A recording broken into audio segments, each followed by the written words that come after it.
నిన్న మా పావల నా వ్యక్తిగత జీవితం గురించి జగన్మోహన్ రెడ్డి గారు ఇలా మాట్లాడారు అలా మాట్లాడారు తెగ గింజేసుకుంటాడు. ప్రజా జీవితంలోకి వచ్చిన తర్వాత వ్యక్తిగత జీవితం ఏంటి పావల? నీవు ఎంతో మందికి ఏదో నీ పిల్ల సైకోలకి కొద్దిగా ఇన్స్పిరేషన్ గా ఉన్నావు కదా, వాళ్ళు నిన్ను అనుసరిస్తున్నారు కదా. అంటే కోపం వచ్చినోడు కళ్ళు ఎర్రచేసి చూస్తాడు, లేకపోతే పళ్ళు బిగబట్టి చూస్తాడు. నువ్వు మెడ మీద తెగ గోకేసుకుంటా ఉంటావు. అదే పనిగా పిల్ల కొడుకులు కదా అలాగే గోక్కుంటారు కదా, అంటే నిన్ను అనుసరిస్తున్నారు కదా. వ్యక్తిగత జీవితం అంటూ ఉండదు. ప్రజా జీవితంలోకి వచ్చిన తర్వాత వ్యక్తిగత జీవితం అంటూ ఉండదు. ప్రతిది కూడా మాట్లాడతారు. ఇక్కడ లేనిదేం మాట్లాడారు? నీ 3 పెళ్లి చేసుకోవడం నిజం కాదా? మొదటి భార్యని వదిలేసి రెండో భార్యను చేసుకోవడం నిజం కదా? రెండో భార్య ఉండగా మూడో భార్యతో ఇల్లీగల్ కాంటాక్ట్స్ పెట్టుకుని బిడ్డని కంటూ నిజం కాదా? అది ఎవరు చెప్పారు? రేణుదేశే నీ రెండో భార్య చెప్పింది, నాతో కాపురం చేస్తూ ఇల్లీగల్ కాంటాక్ట్ పెట్టుకుని ఇంకో బిడ్డను కన్నాడు అని చెప్పి. అదే ఆ నిజం ఎవరు చెప్పారు? నీ రెండో భార్య చెప్పింది. ఎవరో తెలిసి లేకపోతే ఇవన్నీ కూడా నీ భార్య చెప్పారు, లేకపోతే నువ్వే చెప్పుంటావు. అది మాట్లాడారు. దీంట్లో తప్పే ఉంది. 3 పెళ్లి చేసుకున్నావు, 3 పెళ్లి గురించి మాట్లాడారు. దీంట్లో తప్పే ఉంది పావలా. నువ్వు ఇంత చిత్తగార్తి కుక్కమనుకోవాలా. ఎందుకంటే నీకు తెలుగు అయిపోయింది, హిందీ అయిపోయింది, ఇంగ్లీష్ అయిపోయింది. ఇప్పుడేంటి ఇంత చిత్తగార్తి కుక్కవా నువ్వు? మేకకి చీర కడితే తోకెత్తమైన రకం నువ్వు. ఇంత దారుణంగా ప్రవర్తిస్తున్నావా? నువ్వు ఉప్పల బాలుగడి కజిన్ బ్రో. నువ్వు నీ వాలకం చూస్తుంటే నాకు అదే డౌట్ కొడుతుంది. ఎందుకంటే నీ సినిమాలో చెమ్మ చెక్క వేసాలి, ఇంత పర్ఫెక్ట్ గా వేస్తావంటే ఎక్కడో డౌట్ కొట్టేది. ఏంటో ఇది ఇంత పర్ఫెక్ట్ గా వేస్తున్నాడని. ఇప్పుడు క్లియర్ అయింది. నువ్వు ఉప్పల బాలుగడి కజిన్ బ్రో.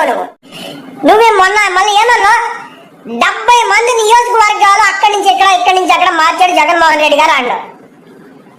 నువ్వు ఈ లెక్కల్లో ఇంత ఈకని తెలీదు. కానీ సరే, కాసేపు నీ మాట ఖాయం చేసుకుందాం.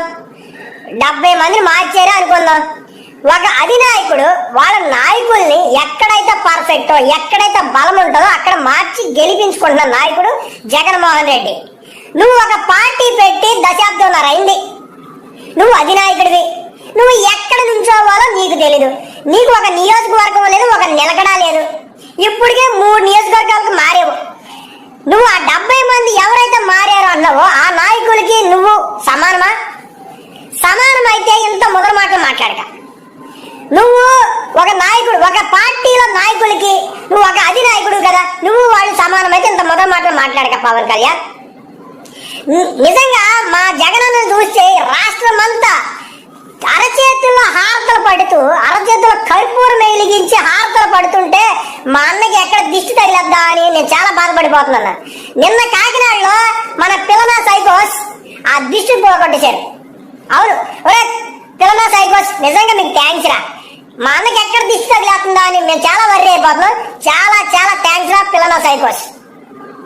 ఇది పవన్ కళ్యాణ్ నిజంగా నీ అవివేకం. ఇది నువ్వు ఇంత అమాయకుడివి, ఇంత ఎల్లుల్లిపై గడవ నాకు నిజంగా తెలీదు.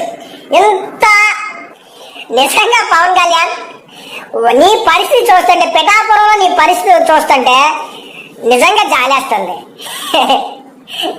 ఆ వర్మ గారి కేక్ కట్ చేయడం ఏంటో, నీకు ఆ కేక్ తినిపించబోవడం ఏంటో.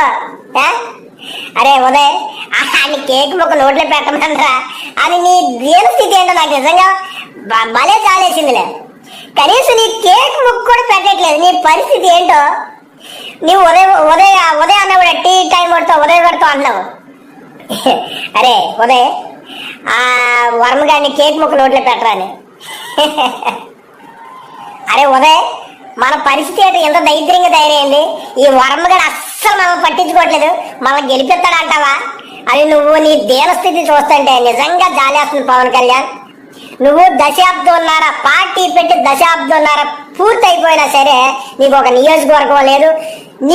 నీకు నువ్వు గెలిచే స్థితి కూడా, స్థాయి కూడా చేరలేదంటే ఐ పిటి యూరా.